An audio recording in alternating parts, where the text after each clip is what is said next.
বেড়ে ওঠার কথা বাবা মায়ের স্নেহ মমতায়, স্বপ্ন বোনার কথা সাদা পৃষ্ঠার কালো হরপে। শৈশবের সে আনন্দ, স্বপ্ন আর সম্ভাবনা অধরা থাকে এইসব শিশুদের। পরিবারের অভাব তাদের ঠেলে দিয়েছে শিশুশ্রমে। গৃহস্থলী থেকে নির্মাণ শিল্প, ইটভাটা, কৃষি বা কারখানায় নিত্যদিন চলে জীবনের লড়াই। লক্ষ্মীপুরের প্রায় সব জায়গায় চোখে পড়বে এই দৃশ্য। ঝুঁকিপূর্ণ কাজ করছে কোমলমতি শিশুরা। যদিও মাসে বেতন মিলছে মাত্র ১.৫ থেকে ২ হাজার টাকা।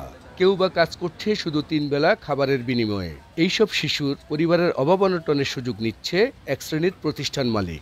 আমি এখানে কাজ শিখি, ৩ বেলা খাবার খাই, বেতন পাই না। আমি এখানে কাজ করি, এক বেলা খাই, বেতন অনেক সময় পাই নাই। গ্যারেজে কাজ শিখি, কোম্পানি ৩ বেলা খাওয়ায় আর মাসে ১৫০০ টাকা বেতন দেয়। ছোট পোলা বান্ধে আনি এখানে আমি কাজ শিখাইতেছি। কাজটা শিখুন লাগবো।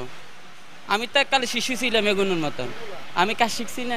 শিক্ষাবিদরা বলছেন শিশু শ্রম কোনো সভ্য সমাজেই গ্রহণযোগ্য হতে পারে না। এই বিষয়ে সরকারের নজরদারি বাড়ানো সহ জনসচেতনতার বিকল্প নেই।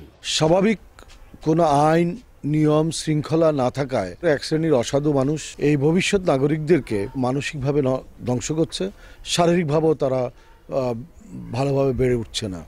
তো এটি উদ্বেগজনক। শিশু শ্রমে জড়িতদের বিরুদ্ধে আইনি ব্যবস্থা নেওয়া হবে বলে জানিয়েছে স্থানীয় প্রশাসন। লক্ষ্মীপুর জেলায় শিশু শ্রম আশঙ্কাজনক হারে বৃদ্ধি পেয়েছে। এটি আসলে আমার জন্য অত্যন্ত উদ্বেগের বিষয়।